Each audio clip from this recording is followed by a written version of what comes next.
Hello, welcome to the 15th day of July 2025.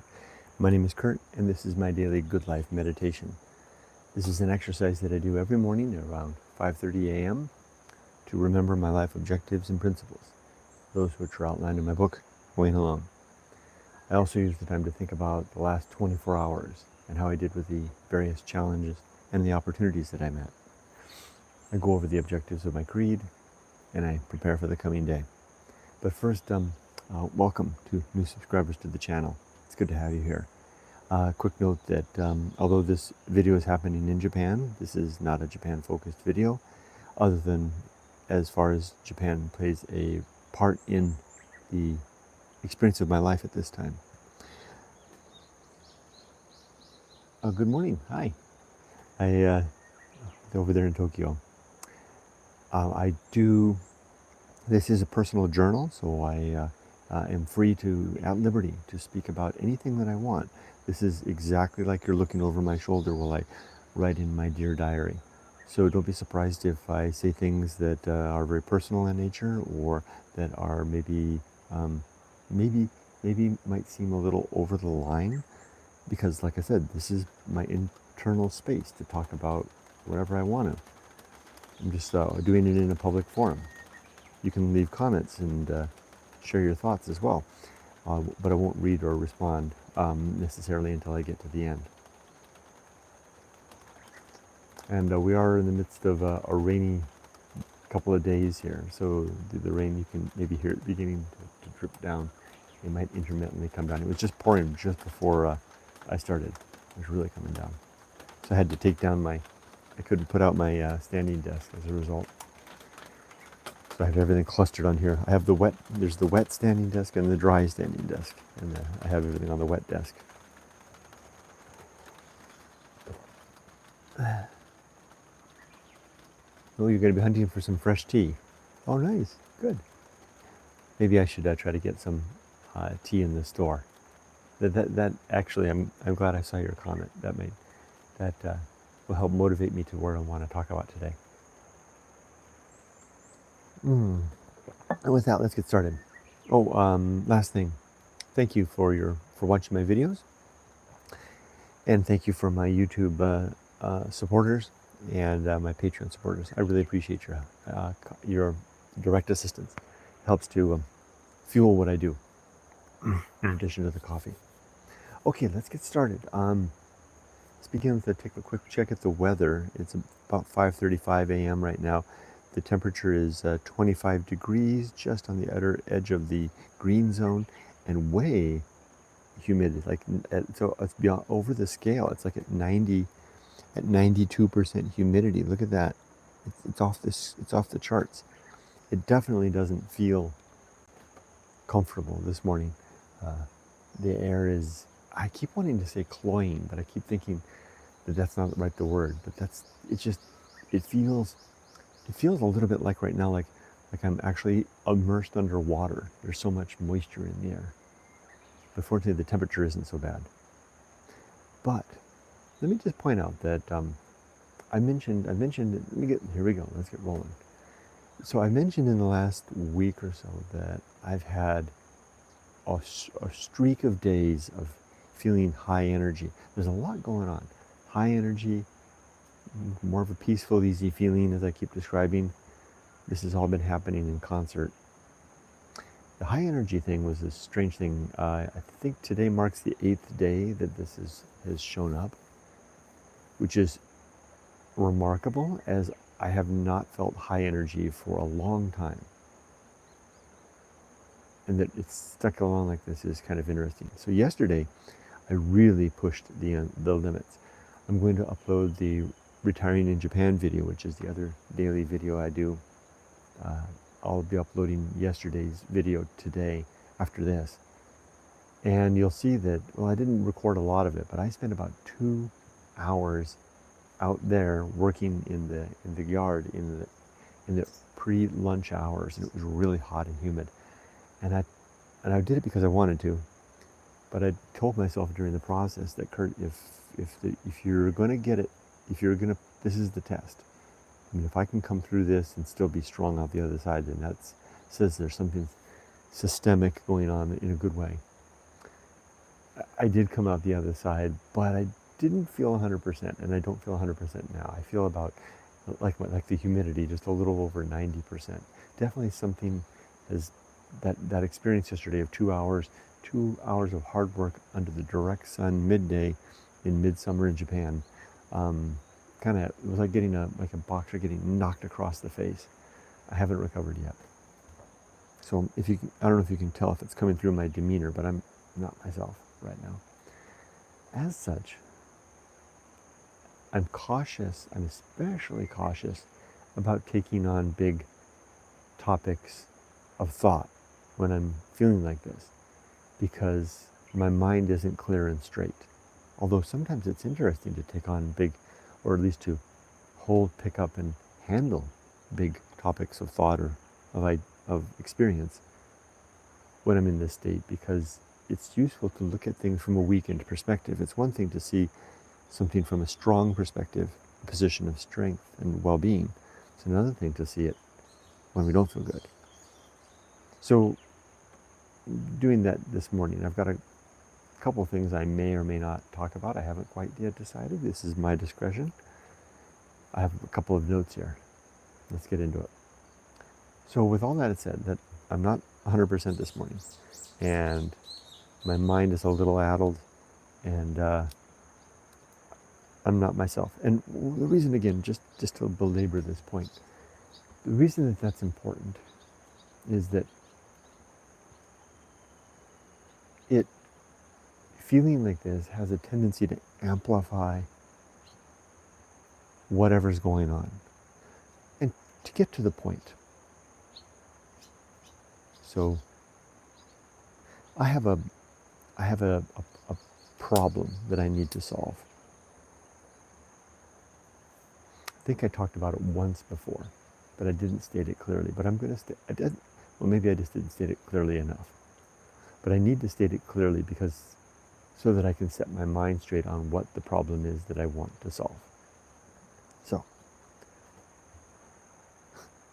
I guess I made my decision, I decided I'm going to go for it, even though I'm not feeling 100%. I'm going to try to take this on. I think I'm ready. And like I said, it's also good to look at these things when not 100%. So here's my problem.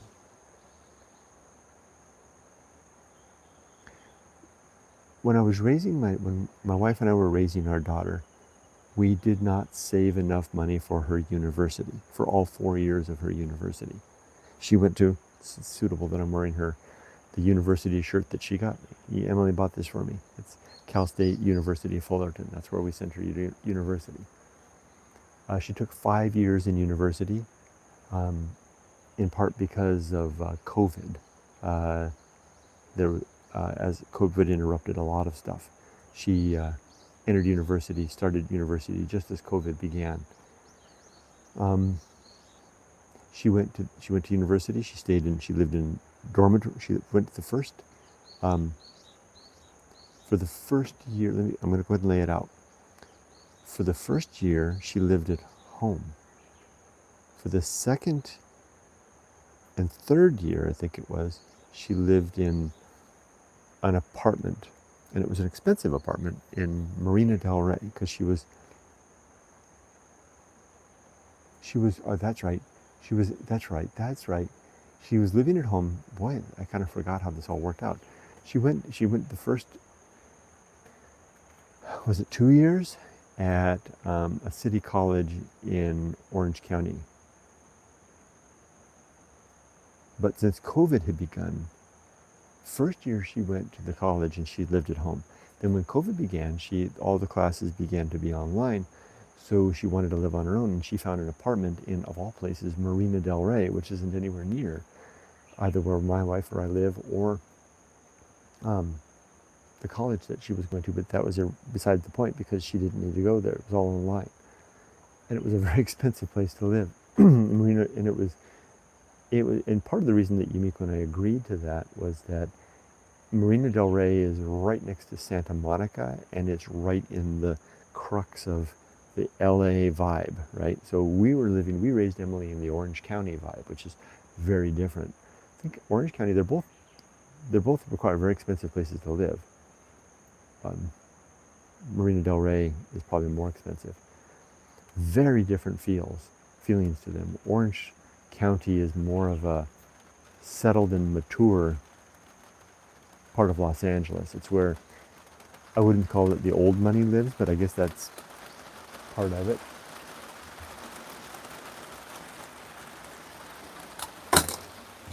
Hold on, I need to pull in a few things that can't afford to get wet with the drink. So we raised her from Irvine in Orange County. So she got the whole Orange County vibe of LA, but she didn't get the LA vibe, which is very, very, very different. So when she came up with the idea of living in LA County, which is right adjacent to Orange County,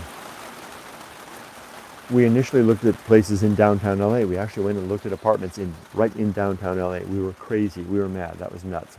Fortunately, we didn't go that route. But we did get her an apartment, and it was a very expensive apartment right by the marina in Marina Del Rey, in this kind of high-end, like, I don't know, they kind of have these, one of these high-end apartment buildings where it's got all the amenities and the gym and the workout and the concierge and all that kind of stuff. And I don't know why Unique Lemonade did that. We were making a lot of money at the time, a lot of money coming in, and we thought we could sustain this and give our daughter this experience so that she would be right in the heart of the vibe of Santa Monica and LA and Hollywood and all that, and have that experience, right? It was a kind of very useful experience, I think. Don't know that she actually capitalized on that, which is okay. That was her prerogative, but we gave her the chance. So remember this, as I started off by telling you that I didn't say Yumiko and I was the one responsible. I was the one that took on that job I've always been the one that manages our money for the long term.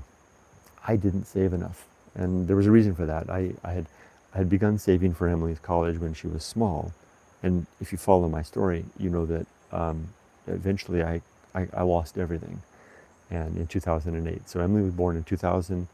I did contribute to her college fund in increments until I lost everything, and then I stopped contributing to everything, and I never contributed anymore. Now, fortunately, that money just sat there and gained interest for 22 years, and there was enough there to get her through a couple of years of college. So the money that we had saved away that Good Grown had paid for it. So we got her through the first 2 years. Now, she was in college for 5 years. That means we were left with 3 years to come out of pocket. Now, like I said, we were doing well at the time. That was just about the time that she stopped living in that luxury apartment in Marina Del Rey, and she went back to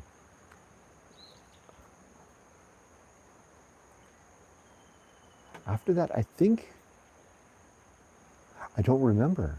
Did she come live with us for a short while? I don't remember. I think she did. I think she came back and lived with us because we moved out to Menifee, and then I think she came and stayed with us for a short while, and then she went and she applied for and got accepted into Cal State University Fullerton, went there, and then she entered the dorms. So really, she got, and then she was in the dorms for a full year, true and proper dormitory. She joined a fraternity. I know she's a girl, you think sorority, but it was a fraternity for men and women, and it was called a fraternity, and everybody was a brother, including the women. It was an old fraternity, that was their ways. So she joined a fraternity, but she didn't live in the frat house. They didn't have a frat house. She lived in the dormitories. And then after the dormitories, we got her an apartment adjacent the university. Again, a pretty expensive affair just because it was so convenient. And she was in that apartment for another year and a half, something like that. And then in the dorms for a full year, and it included the whole food rations. It was expensive. So those are long ways of saying that we had planned to give our daughter a college education, and it was our intent all along to get Emily through college in such a way that she didn't end with any debt. So she'd just have a diploma, off she goes into the world, you're on your own, right? We didn't want her to carry school debt into that. So we decided that we would pay for everything, but that didn't work out because we didn't save enough. So what that meant was we were making a lot of money at the time. We thought we could cover everything. We couldn't. It was very expensive for the tuition, the dormitory. We also gave her a weekly allowance. I think it was pretty good. It was like $200 a week, weekly allowance, to just incidentals. And it all piled up. And once we had the momentum of that huge thing moving forward, we couldn't stop, and we saw it through the end. So what we did, our solution, instead of asking our daughter to seek after a loan or a scholarship, which I think she could have done, she had excellent grades. Probably we should have done that. We should have asked her to look for a scholarship, but we didn't. Yumiko and I just quietly on the side, we borrowed money to pay for our daughter's university, and just kind of consider that as a separate thing, right? So we had our whole retirement plan and scheme in motion. Everything was enforced and ready to go to retire by age 60. And there were three things that would happen with that. One, at age 60, we would begin my pension, which would cover all of our expenses, amply cover all of our expenses for life here in Japan. We would also then take money out of our savings, our retirement savings, we were then eligible for it, to pay for the move, and that was $150,000. We had a $150,000 budget well, it was actually a lot more than that. It was $220,000, because we had 150. It's very rare for me to actually give numbers, but I'm giving them. It was $150,000 to establish ourselves here, and then $70,000. I only wanted to spend $50,000, but it wound up being $70,000 to actually move the whole family from the United States to Japan. So $220,000, to get out of America and get established in Japan. I didn't plan for it to be that much, but it wound up being that much. So you see the lay of the land, right? So to get Emily through college, and she kind of only peripherally knows this. I don't bring it up to her. I rarely talk about the fact that we borrowed money to get her through school. It's kind of our, pay it forward type of thing. But this is my journal, right? I'm laying out the scheme of things so you can understand why some of the thoughts that are in my mind that I was thinking about yesterday. Because the note that I have for yesterday, for the last 24 hours, was work on my mind. Work on my mind. And that's probably poorly worded. Money on my mind is probably a better way to say it. So here's the thing. So basically it cost us $220,000 to get out of America and come back to Japan and buy a house, do the initial refurbishings, and get settled. And then my pension sustains us from there. And pension's great. Pension covers everything we need for our life. So, and that's for the rest of our lives. Now, but there's a problem. The pension only covers our budget for living here in Japan. It doesn't cover the payment of the debt that we acquired for our daughter's university. You see the crux of the matter? But this time next year, in summer next year, Yumiko and I are both eligible for Social Security in the United States. And Social Security will kick in. Now, I'm very, very fortunate. Again, this is my personal journal, so I'm telling you stuff that's personal. It's rare for me to go this deep. But I'm very, very fortunate with Social Security in that I once made a lot of money. Not all my career, but at one point in my career, I made a lot of money. And I paid a lot in Social Security. So my Social Security in particular is pretty damn generous, is good, because I put in a lot over the course of my life. So once we get to Social Security next year, once we turn that on, and Yumiko's going to turn on her Social Security as well, because she's eligible for Social Security in the United States as well. Once we turn both of those on, then we're covered for good, for life. We can cover our living expenses in Japan, we can cover the debt for Emily's school, all of that. And then eventually Emily's debt will be paid off, and then we'll be well in good, very good shape. So if you're listening, you can see where the problem is, right? The problem is getting from this summer to next summer. without digging deeper into our savings. I don't want to touch that. We had a budget. I had budgeted basically $200,000 to get to Japan. I ended up spending $220,000 to get us to settle in Japan. I don't want to touch any more of that money. Damn it, I don't want to touch any more. I'm disappointed that I went over budget on that. So now I've laid it out. Now you know where I stand, why work is on my mind.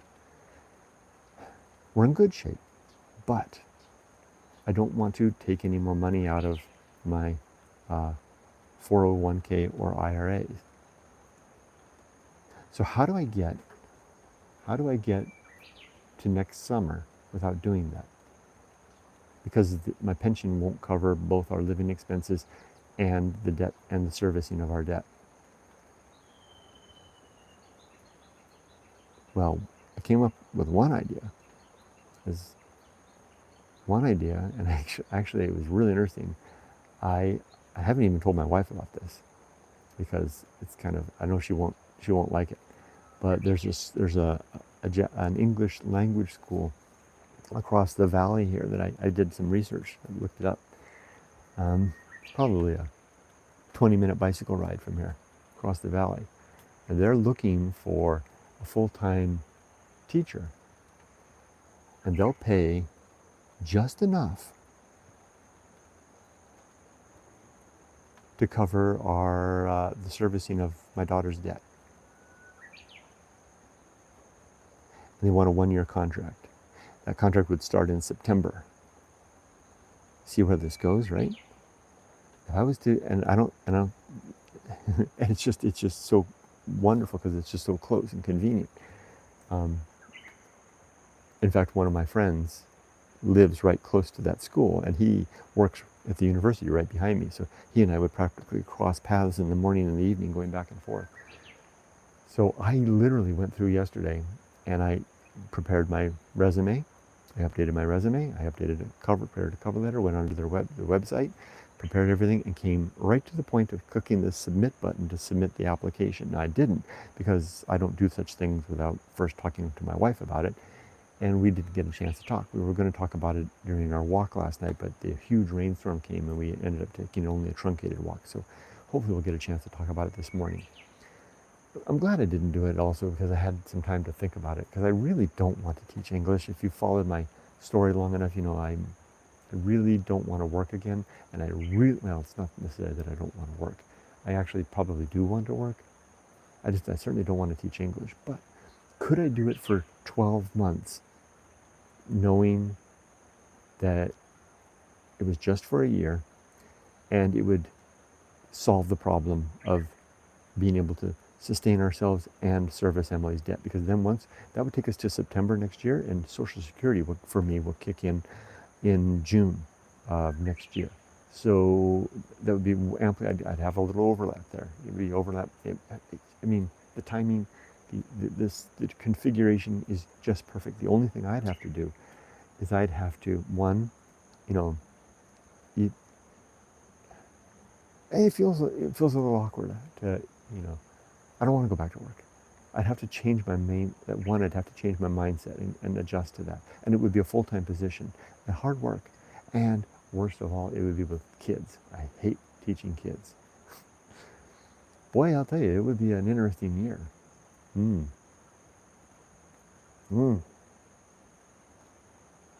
I may not even qualify. I may be too old, but I think I'm amply qualified. But there you go. There's that. So alternatively, that's the first option. The second option is that I could do something else. Now, my online business is doing well. I mean, it's not doing great. I didn't expect it to do great. I run it as a kind of a boutique gentleman's venture, right? I'm basically creating a shop full of antique curios. They're not competitively priced. They're priced at what I think are fair prices, because I'd rather have a nice, beautiful store chock full of really interesting items that are priced such that they go to the people that really want them, rather than having a fast churn of things. Because I did that before, and that's not fun. It's not fun to run. It's not fun to run an antique store where everything is so competitively priced that all your time is spent filling orders and not really enjoying the items themselves. Yeah, but I can't solve the problem if I do that. But I could. But here's an alternative. So I currently have 2 venues figured out. One is the YouTube store. That venue is figured out, and I also have eBay figured out. I've long had an eBay account. That's where the softypapa moniker comes from. Excuse me.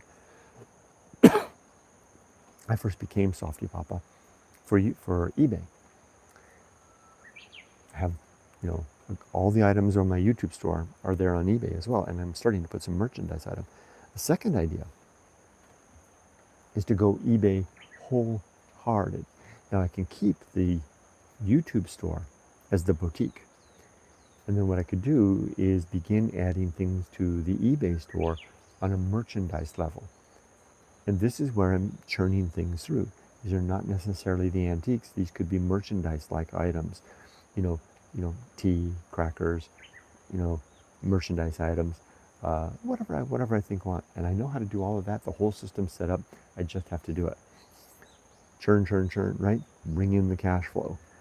For the next 12 months, work like a son of a gun on my eBay business to bring enough cash flow in to service my daughter's university debt until next year, and then I can turn the engine off. A second benefit of that is then that I get a really good store, and I get a system of making money if I want when and if I want it, that I can utilize and turn on and off as needed. Boy, this option B sounds like a good one. Option C, and I did look into this as well.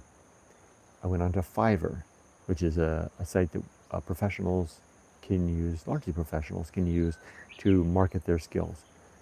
And I've only been out of the project management game for half a year, so I'm still I haven't lost my.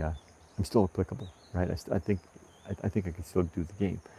And I looked at what I could do there, and I could market myself as a project manager doing piecemeal projects for income here and there. But the more I looked at it, the more I don't want to do that. I really don't want to get back into that game. Plus, the market seems to be rife with young professionals, young project managers, young people that are developing and working their way into the career, that are so eager for work that they're really underpricing. The market. That's a tough, man. It's a tough time. It's a tough time to be an IT professional with so many places laying people off and people struggling to find ways to make a living. So I don't know that it would be worth my time to do that. So that's the third option. There's a fourth option, which is to find something else that I could do around here and get a job around here.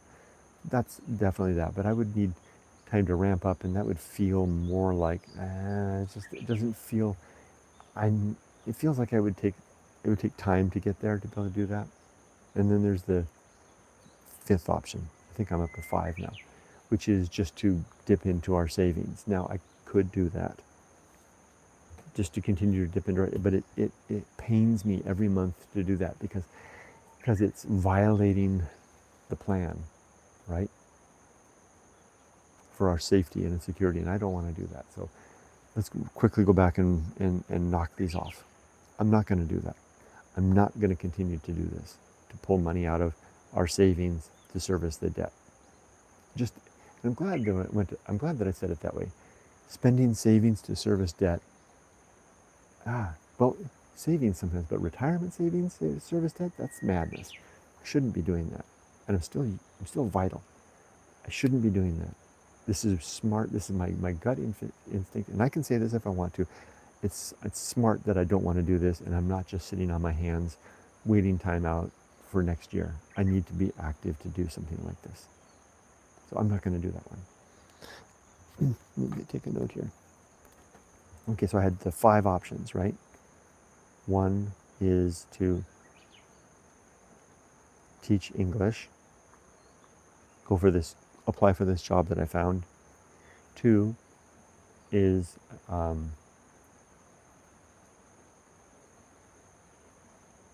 Fiverr.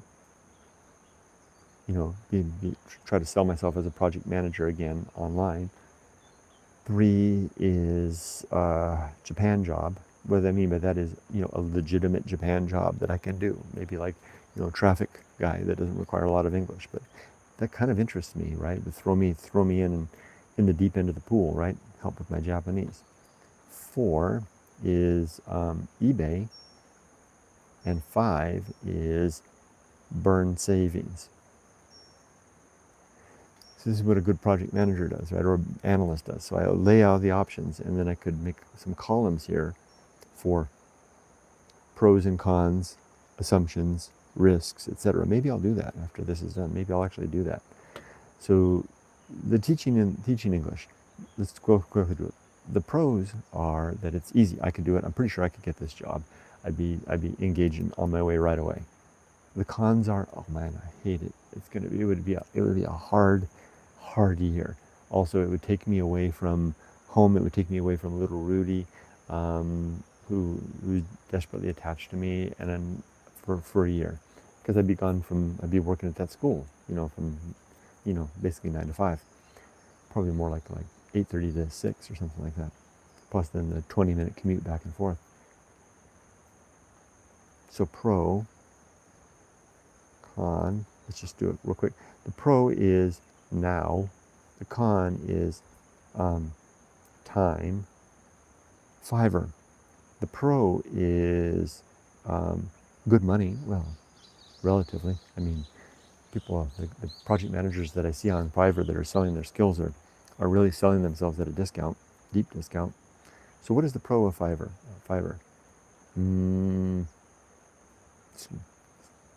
What is the pro? Qualified. Yeah, I'm qualified as a teacher too. But the con is, God, I hate it. But I hate teaching English. I don't want to be a project manager again. The Japan job, the pro is that it's language, and the con is how? I don't know. I don't even know how I do that. What would I do? I know they see those sites on Facebook. They're always sending me. Maybe I should reach out to one of them. There are always these ads on Facebook now. Like, they know where I am and they know my mind, because they're sending me these ads saying, "Hey, do you want a job at 7-Eleven?" I can't work at 7-Eleven. I'm not qualified, but you know what I mean. eBay. The pro is now. The con. What's the con of doing the eBay? There is no con. None. There is no con of doing the eBay gig. I know how to do it. I did it before. I've been successful at it. It dovetails and leverages exactly with what I'm doing now with my boutique business. Now the pro of burning savings, it's easy. It's easy just to burn through the saved money. The con is, no way. There's no way I want to do that. So I think I just did it, right? I just analyzed myself into a decision. So I laid out the 5 different options here, the pros and the cons. Now, if I spent more time on this, I would list assumptions and risks, etc. I could almost do that in my mind. The assumptions of teaching English are that I'm qualified, and I am. The assumptions of Fiverr are that I'm qualified, and I am. The assumptions of getting a Japan job are that I find a way to do that. I don't know how to do that. The assumptions of eBay are I'm qualified, I am. And the assumptions of burning savings are that I don't know what the assumptions are. All right, I can see the answer. If I was a proper business systems analyst, and I was going to my sponsor, and I would say, well, okay, we have 5 options to deal with this cash flow issue between fiscal year, between 2025 and 2026. 5 options to gain money to fill that need. Of those 5, we recommend, and that's what I always did as an analyst. I would come up with options, lay out the facts, and then offer a recommendation. So if I was talking to myself, which I can see in this camera there as the project sponsor, I would say my recommendation to you is to go whole hog on eBay.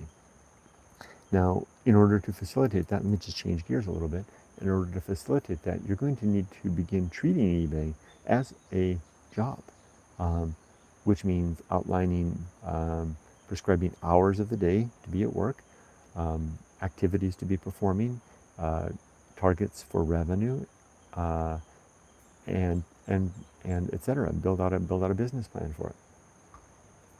Hey, I think I just did that. I think I've just, in the course of sitting here talking to all of you in my Good Life meditation, I've come up with a decision, which is I'm not gonna apply for the English teaching job. I'm not going to, even though I've already set everything up. I did it on Gaijin Pot, which is a good resource if you're looking for jobs in Japan. I set up my profile on Gaijin Pot, created my resume there. I even made a template cover letter, which really feels good. That means that I've got all that stuff set up on Gaijin Pot. If I get myself into a pickle here in Japan and I need to, like I did when I lost my business back in the day in 2008, and I need to find a job, back then what I did was, it was before Gaijin Pot. I don't think Gaijin Pot existed. Which is a website for foreigners looking for resources in Japan. I literally prepared and printed up a resume and rode my bicycle all around this town to every English school, knocking on the door, rain or shine. I did this over the course of a single week, handing them a resume and saying, I need a job, until I found a job. I've got that all set up. If something happens on Gaijin Pot, I can just pull the trigger and do the same thing. So that's good. This was a good exercise. I'm not going to go for the Japan job because that's just the logistics of getting that started is too hard for me at this point. I want to start something soon, and I don't want to burn through the savings. Scratch that. Scratch the English teaching. Scratch Fiverr. Scratch the Japan job. I'm going to go eBay whole hog, which means the next step is that I need to hire myself for the job. Right now I'm in retired mode. I wake up in the morning, I do all this stuff, and I dress like this all day, and I go about it. I can still do a lot of this. What I'm going to spend the day doing today is orchestrating. I'm going to write up a business plan and offer myself hours of work, give myself an operating budget, and I'm going to go to town. Where's that budget going to come from? Well, we'll leverage some of the savings. Now, fortunately, Yumiko is doing great on our budget for our Japan budget. She's so good at she's kind of like the coupon person, and figuring out sales and finding ways to do things. That she's operating our household here under budget. She was 11% under budget for June, and she's well on track to be under budget for July as well. So that's helping. So there's extra money for that. Although I'll try not to touch that. Just let Yumiko. She manages the household. Just kind of touch that. I'll pull some money out from. I will use some of our savings to jumpstart this business and get it going. There we go. Well, I didn't expect this Good Life meditation to go this direction, but it's been very helpful that it did. And so the last 24 hours, again, the note was work on my mind. Yesterday was a very productive day, sitting in the garden, working, sitting here, thinking about all this stuff. Okay, let's do the Good Life Creed. My creed consists of the following 8 objectives. To be always ready to die, to make good and effective use of time, to develop and maintain good and sound life principles, to cultivate good emotional reactions, to perform good actions relative to my creed, to recognize my true limits and true opportunities, to do just one thing at a time, and do that thing slowly and deliberately and carefully, and to maintain my balance in both body and mind. And you can find these 8 objectives and the 35 principles that support them in my book, Going Alone, which you can read for free at goingalone.org. And at this point, I always like to read a principle from the book. Yesterday, I believe I read the Home of Good and Evil. The next principle after that is the principle of purpose. And the sub-principles of this one, and you can find this is on page 255 of the book, The Principle of Purpose. The sub-principles are biology, duty, virtue, and mission. So think of those as if someone was to ask me what constitutes purpose, what makes a purpose, what makes one's purpose, what makes your purpose, Kurt? My purpose is 1, my biological imperative to get my genes into the next generation so that if I die, they succeed on, right? That some element of me succeed on. And this isn't because I'm being selfish and wanting to perpetuate my biological, my genetic legacy into the next generation. No, I know enough. I have a degree in biology. I know enough to know that that's a moot point, because in 7 generations, whatever genes I pass into the next generation will be diluted and is distant from me as a stranger. But it seems to, fulfilling that mandate seems to trigger something in here that gives a type of like a serotonin reward and says, good job, you made a baby, you raised that baby, you fulfilled something. I know that that's there, and I know that that's a worthwhile mission.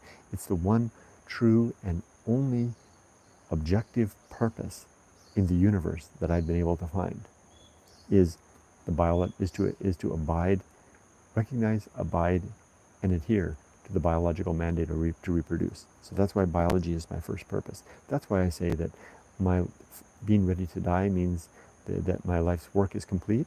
My number one life's work was fatherhood and fulfilling that biological mandate and purpose. The next one is duty. Duty is whatever I choose to define as the thing that I decide I want to spend my life doing, additionally to being a parent. For me, this was all about this wedding ring that's on my finger, and being a dutiful husband and partner to my wife. And also, you can also extend that to the duty of the workplace, the duty of the community, all those things. Virtue is the next one, sub-principle. Virtue is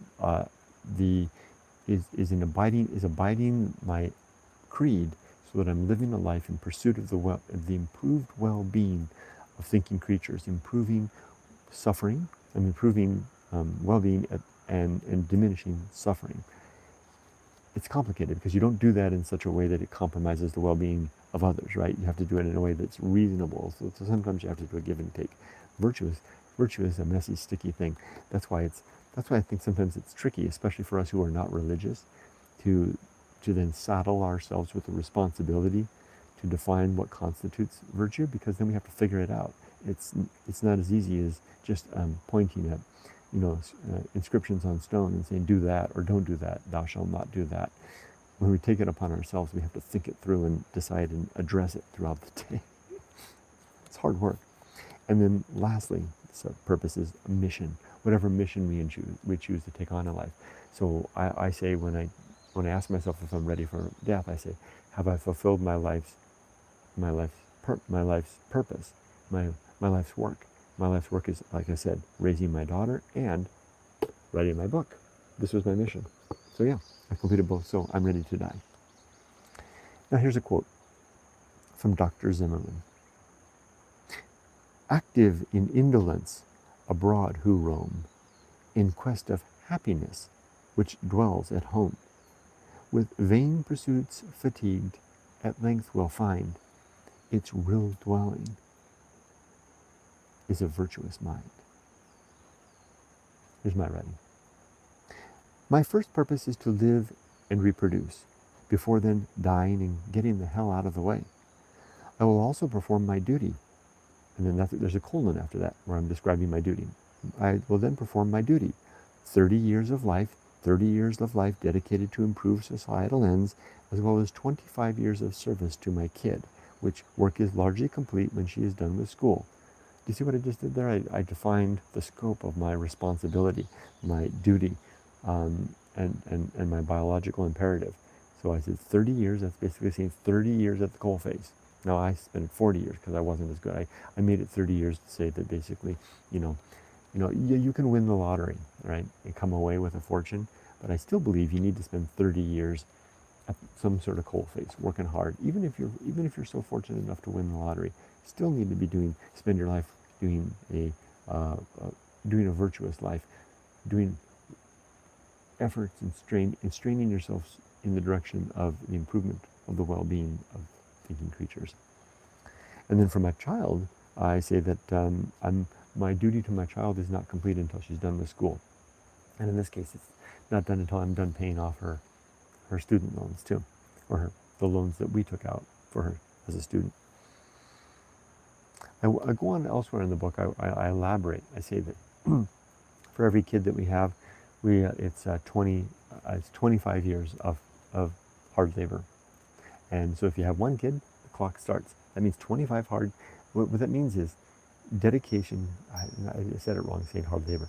It means 25 years where your main focus is the dedication to the well-being of that child to get them to age 25. Now, if that child at 22 or 23 spins off into the world and is able to take themselves, well, you got paroled early. But if not, then at least you need to give them to the 25. After 25, as long as there's not something wrong, that you need to step in, like there's not some disability that they need help with, then then you're on the hook for that, probably for the rest of your life. But you can let them go. But the trick is that clock resets with every new child. So child number 1 comes, the 25-year clock starts. Tick, tick, tick. So let's say we're 30 when we have our first child. You're not free till 55. And then another 5 years later, we have a second child at age 35. Well, the 25-year clock resets at that point. Now you're not free till you're 60. I didn't include that in this particular principle, but I did include that actual 25-year breakdown elsewhere in the book. So let's read that part again. I will perform my duty, 30 years of life dedicated to improved societal ends, as well as 25 years of service to my kid, which work is largely complete when she is done with school. Beyond that, it is up to each of us to decide what our own personal purpose will be. For myself, I select the purpose of virtue, where virtue is defined as a life lived in furtherance of the well-being of thinking things. And my mission is the series of goals I set for myself to achieve over the successive years of my life.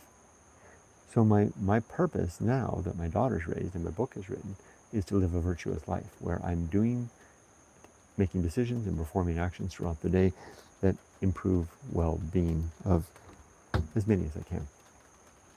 There we go. I completed the creed. Now for the next 24 hours, my note here says that what I want to do in the next 24 hours is more work. Now this has been really good because the course of the last 47 minutes, I was able to flesh out, take the nebulous scheme of possibilities here, 5 possibilities to solve this problem of cash flow for the next year.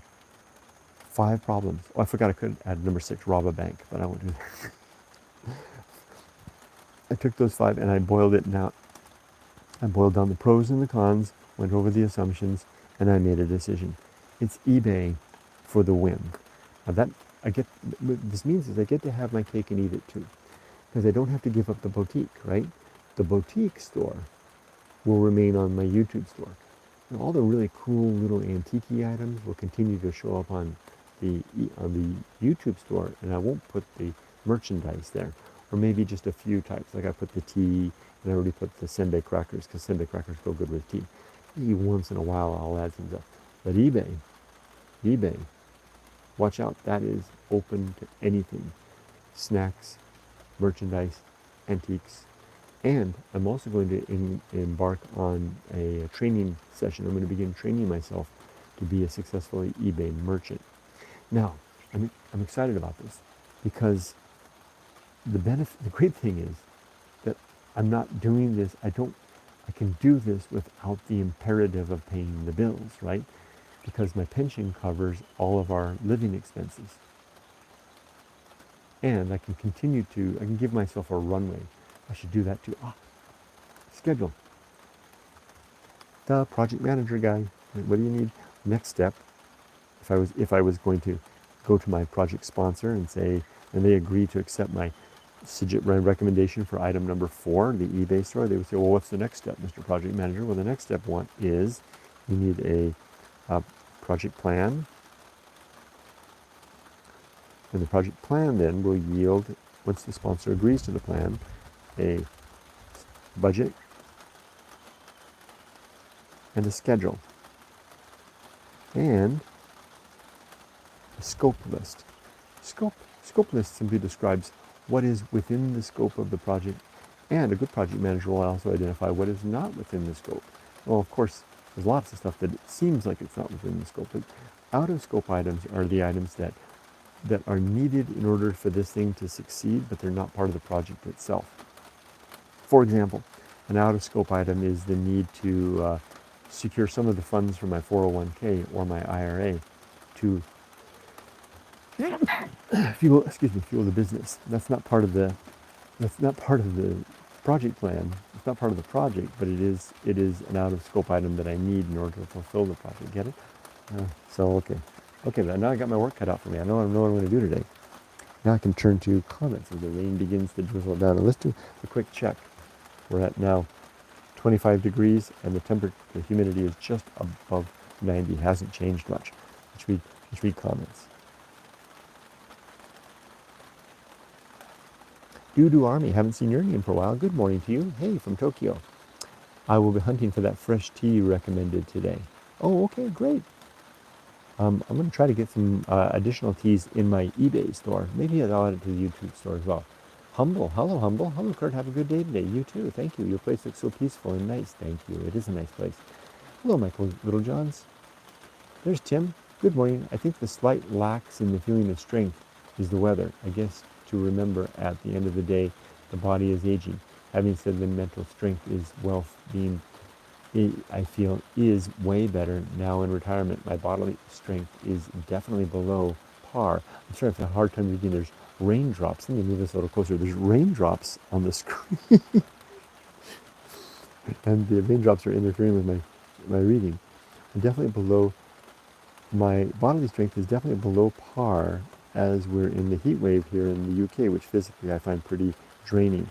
I'm currently living off my work pension, which is for life, but the state pension, which I paid into all my working life, doesn't kick in until I'm 67, a while yet. Tim, and you and I'm astonished at the similarities between our circumstances. In the United States, you and I are exactly the same. I'm living off of my work pension now, which is for life. And then after I'm dead, I set it up in such a way that I get 100% for life, and then when I'm dead, my wife gets 100% for life. We took a hit on the monthly now, so that my wife would, so that she would enjoy that benefit. Which I did that for myself because it gives me peace of mind knowing that Yumiko is well covered. After, because then she'll still get 100%, but then she won't have to have me to feed and clothe, right? But then exactly the same, and it's not just you and me, right? A lot of people that from our cohort, our age group, are probably in the same thing. We paid into the state pension in the United States. It's called Social Security, as you probably know.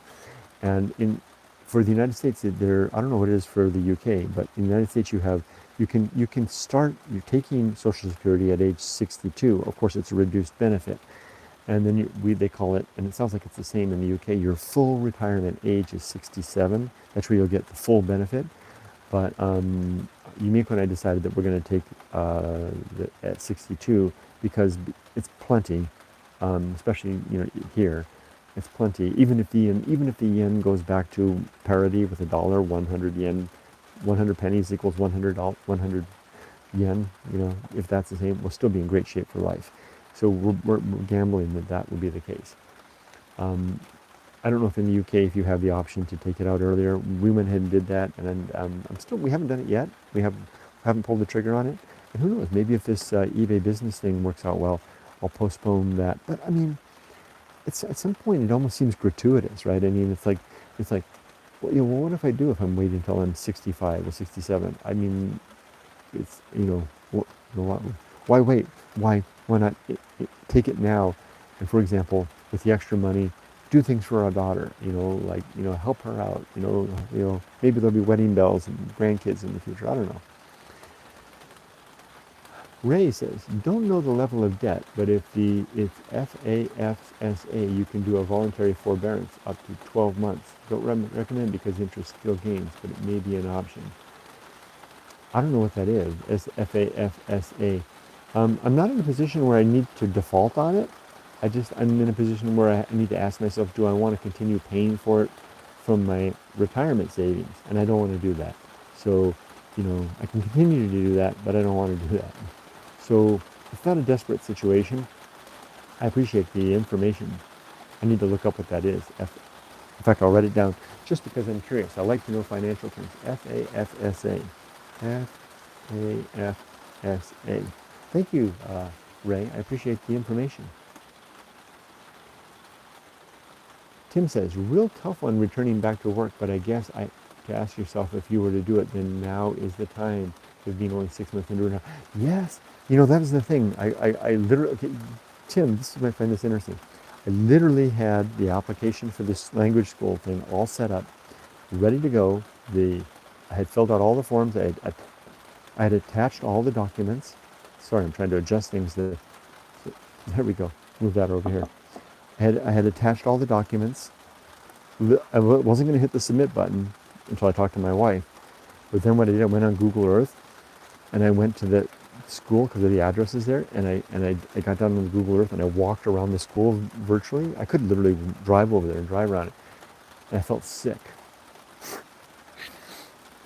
I was like, oh my gosh, do I really want to get up every morning and ride a bicycle and spend my day, Monday through Friday, in there teaching little kids English, dancing, and head, shoulders, knees, and toes? I mean, it literally made me ill to imagine doing that. So you're right, Tim. But if I'm going to go down that road, better now than a year from now, right? It looks like I'm not going to go down that road. I already made that decision, unless I have to, unless something changes and I have to. Hi, Evelyn. I say no to the teaching job. Thank you. A year is a long time to be something you don't enjoy, especially if it's not the only solution to your dilemma. Thank you. Well said. Very well put. Right. It is a long time, and time is more precious now. And the cost, I should have added that to the cost, right? The cost to well-being, to spending a year doing head, shoulders, knees, and toes is very significant, and it isn't my only option. Thank you, Evelyn. I appreciate your sane, sober, and sagacious advice. Tim says, personally, I would find it incredibly hard after 2 years of not working, suddenly going back to a full-time job. I honestly don't think I could do it with feeling so good now in retirement. I don't know if I could do it either, Tim. It's only been 6 months for me, and I feel like for the first time in my life, I've never taken a job. Tim, I imagine you and Evelyn and others have probably been in the same boat. I've never taken a job in my life that I've shown up for the first day of work and wasn't 100% confident that I could do it, that I could pull it off. I was always confident, even in jobs I wasn't qualified for. I was always confident. I don't know if I would feel that confidence going into this, because I've changed so much. Evelyn says, in Italy, I was just offered a full-time job with the school I used to teach at, Italian residency and universal healthcare. But teaching children, it was a big... Thank you, Evelyn. Thank you. It's not just me. It's not the kids, right? Bless their hearts.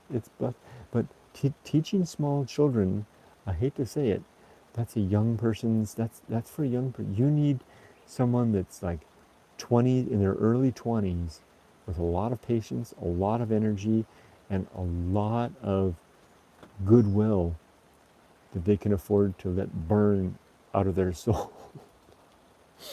I hope I haven't said it in too straightforward a way, but it's just teaching children is the hardest. Teaching small children. And then the thing was about this job description that I saw, it's not an ALT job. I think I could do an ALT job. ALT in Japan is assistant language teacher, where you're helping the homeroom teacher. You're basically a tape recorder for pronunciation. I think I could do that. I think I would like to do it. In fact, I think I would really like to do that. I did that before. But when you're like given the room for the class, say, okay, these are your 15 or 26-year-olds. You got them for the next 45 or 50 minutes, and then after that, you got 4 more classes like that for the day. Ray says, I like the Fiverr idea. Just don't know if it would bring in the money you seek. Yeah, I was really surprised. People are selling themselves for pennies on the dollar on Fiverr for really hard work. I couldn't believe it. I mean, I think I can make more money on eBay than I could on Fiverr now. Yeah, no. And the other thing about Fiverr is that it's the same work that I hated, right? I mean, I didn't hate being a teacher. I hated teaching small children is what I hated. I hated, it was, not liking teaching was less about the teaching and more about the atmosphere, what I was doing. Being a project manager, I hated the job. I liked the mission, I liked what I was doing, but I hated the job. And I would, going back to that, I think I'd just be right back at it for a lot less money. That's not a good idea. Tim says, if you could make the antique side work better, expanding it, it would be a good option as it's something you actually enjoy doing, so not so much a job. You're right, Tim, that would be the case, but I think I know the formula to make the antique side work, and the formula to make the inside work would quickly turn it into something that I wouldn't like, and I have my love of antiques back. I did this before as an antique dealer for 5 years, and I loved it at first, and I hated it at the end. It took me 18 years or something like that, 17 years to get my love back. And the formula to make the antique business work is to commoditize it, to price things at such a competitive rate that they simply fly off the shelf. And then what you have to do then to make that work is you have to go to all of these antique flea markets, all of the antique stores, drive a hard bargain to acquire these items at a reasonable price, to then be able to sell them at a reasonable price, and you're working your ass off. And what that does is it has the effect of taking away the fun. And so I think the things that I can do to preserve the fun is to not do that with the antiques, but instead commoditize commodities, which are the merchandise items like senbei, snacks, other merchandise that I can sell on eBay. The thing about that is you create the listing once, you price it with a modest markup, then you make your money on cash flow, churn. You're working like crazy. You're back in the same position if you're working like crazy. You're going to the post office every day with an armful of boxes, and you're not making a lot of money on every item, just like the antiques, because even that you didn't do it. But you don't have to be. You're not so listing heavy, and you're not burning yourself out on the antiques. At least that's the theory. I had that experience when I was an antique dealer before, and it worked, and it would have worked. I was switching at the time back then. I was switching from antiques to commodities at that time when the 2008 financial crisis struck and took everything out. So, I think I can do that. I vote for option B, grow the eBay store. Thank you, Erica. I appreciate that, Erica. I think that's what I'm going to do. Ray says, don't dip into your savings. Probably my mother's biggest mistake in retirement. Cost of living outpaced savings greatly over the last decade. That's a good point. Just as a note, one thing that's really good about the pension that I have, and also Social Security, is that the pension that I have does have cost of living increases, and so does Social Security as well, although not as aggressive as my pension, the pension fund. So you actually get an annual, they call it a raise, every year to keep up with cost of living. But you're right, good point, and Ray, I absolutely agree. I don't want to touch those savings. I don't want to touch them any more than I already did. Tim says, when my old workplace asked me if I would consider returning back to work last April, I had been retired 2 years. I knew instantly the answer would be no. Too far gone into retirement. Those are the right 3 words, Tim. Too far gone. And yeah, you don't even need to say that, into retirement. In a way, it's just we're too far gone, right? It's like you've paddled on a surfboard too far away from the island, and the currents are taking you away into the deep blue sea, right? There's no going back. I do number 4. Erica says number 4 is the eBay. Okay, that's 2 votes for eBay. Thank you. Ray says, and I think I'm hearing other votes for eBay too, and by virtue of people saying don't do the other things. It's too hard. It's too bad you aren't closer. You could use some of my fields to grow stuff to sell. Oh, that's an interesting option. Thank you, Ray.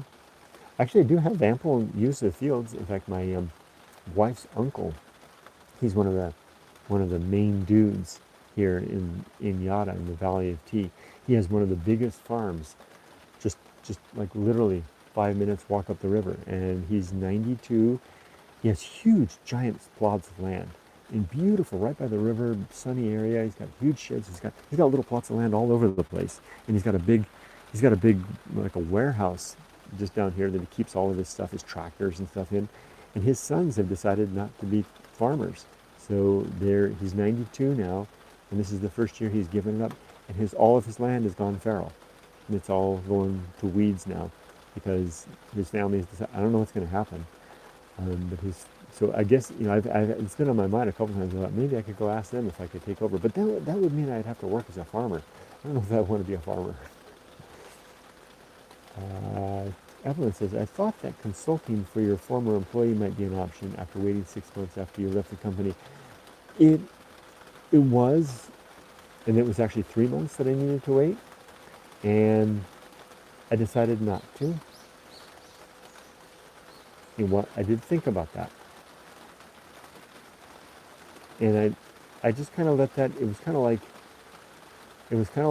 you know, you know, I'm not looking for a girlfriend, but you'll get my analogy. It's like you wanted a date for Saturday night, and you're like looking through your date book of numbers, and there's that girlfriend that you used to date, and she said she might be free in 3 or 6 months, and I looked at her number, and maybe not, right? That's exactly what happened when I thought about going back to my old employer. Enough said. Tim says the A-Day option would be enjoyable as it's kind of an extension of your antique boutique, plus it's still within a comfort zone remit. It actually is. And I can do it right away. And Ray says, I would think you could offer consulting services to others looking to either buy in Japan or move or retire in Japan. I could. I've been contacted by a lot of people about that. In fact, I got an offer yesterday, an inquiry yesterday by someone they're basically offering me a job to help them with their business for kind of like a recruiting thing for companies looking to hire people to bring to Japan. I don't know if they know me, if they know my limitations, but that happened yesterday. I got an inquiry to basically with a job offer yesterday. And I don't think I'm going to do that. But it sounded too much like work, you know. And it's not that I'm adverse to doing work, but I am adverse to doing work, if you know what I mean. I was okay. And Tim says, plus your own boss or make Rudy the boss. Win-win, Tim. Yeah. Unfortunately, with the state pension, there is no option to take it earlier. It's 67, although government are looking to raise it to 68. Ah, well. Rudy is definitely a sweet and loving boss. He can be. He can be demanding as well. He comes over and he wants a lot of pets and cuddles. Tim says, teaching kids would be the last job on earth I would consider. No respect at all to kids in the world. No, I think we're all of a like mind here. You, me, and Evelyn. No disrespect to kids at all. It's just their nature. It takes a certain type of human being to do that. Robert says, hello to everybody. And Tim says hi to Robert. Well, it's been 67 minutes, and this was a long one, and 68 minutes. Now look at those, well, I can turn the camera. Look at those clouds. We're about to get a drench. The rain is coming from that direction. It's going to get drenched. But look at what I did yesterday. I weeded all of that. That's all nicely cleared. And I cleaned the steps there. And I almost completely cleaned all that. I have yet to go and do the deep weeding there. But the field is doing well. And the garden is getting a nice watering. Thank you, everybody. This has been a really helpful one. This is a little bit different from my usual Good Life meditation where I'm sitting there and soliloquying about myself and making decisions and stuff. You all offered some very helpful advice. I really appreciate everyone's suggestions and comments and guidance. I'm going to look up that one term, so I have it in my back pocket, Ray. Thank you very much. Thank you for the offer of the fields. Thank you for Evelyn and Tim for commiserating with me about the idea of teaching kids. It's good to know that I'm not alone on that one. I don't think I'm going to hit the submit button on that one. But I do think I'm going to begin today. I'm going to hold myself up in here while the rain comes down and work on a business plan. I'll be my own project manager. I'll come up with a business plan and a path forward, including work hours and appropriate work attire for my eBay business. Regarding the typhoon, this might actually be part of that typhoon. Although I think I looked at the weather system. Yes, I was over at Dad's house yesterday, and he had the news on, and it looked like this rain was coming out of the Japan Sea. So, but it feels like typhoon. This feels like typhoon rain with a high. I mean, look at the humidity. It's still. Look at that. The humidity is still just at 90%. Typhoon rain feels like just like this. when you're on the very periphery. Now, normally Shizuoka is right on the bullseye. Most typhoons that come through, they nail a square. It's exciting. I can't wait to show you from this balcony as the typhoons come through in the future. Hopefully, the typhoons won't hurt people or cause landslides, etc., etc., but they are exciting. But I think this is typhoon related. Glad that the chat helped. Thank you, Tim. Thank you, Evelyn. I appreciate that. And Evelyn, thinking about you, I know that a lot going on. You told me some pretty heavy stuff the other day, and regarding your mom, and you've been on my mind. And I was, I've got the same kind of things with my mom too. And I mean, it's different, but challenges towards the end, right? You're in my thoughts. Thanks, everybody. Have a great day. 30 degrees, Tim says, reporting from the UK. 30C in the house at the moment at 10:42 p.m. 30C, so you're a little bit hotter than here. All right, Tim, I'd love to hear what your in the future, if you get a chance to see what your humidity is like, as well. I would love to hear that as well. Thanks, everybody. Have a great day. Thank you all for taking time to share your thoughts with me. It means a lot to me. Thank you, Evelyn. I love it. Bye-bye. Be safe, but not too safe.